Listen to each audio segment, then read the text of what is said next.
நீ யாருக்காகவும் படைக்கப்படவில்லை. நீ எவருக்காகவும் வாழ வேண்டிய அவசியமும் இல்லை. உனக்கு என்ன பிடிக்கிறதோ அதை முதலில் செய்.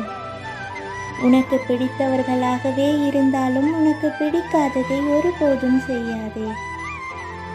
அவர்களுக்கு எப்போது வேண்டுமானாலும் உன்னை பிடிக்காமல் போகலாம். நீ யாரையும் நம்பி எதையும் செய்யாதே. உனக்காக தன்னை இழப்பதற்கு இங்கு யாரும் தயாராக இல்லை. அவரவர் தேவைக்கு உன்னோடு இருக்கிறார்கள். தொடர்புகள் துண்டிக்கப்பட்ட பிறகுதான் அவர்கள் உன் துணை இல்லை என்றே நீ உணர்வாய். அப்போது நீ வாழ்க்கையில் எல்லாவற்றையும் இழந்து தனித்திருப்பாய். இதிலிருந்து மீண்டு வாழ்க்கையில் முன்னேறி செல்ல நீ எல்லாவற்றையும் முதலில் இருந்து ஆரம்பிக்க வேண்டும்.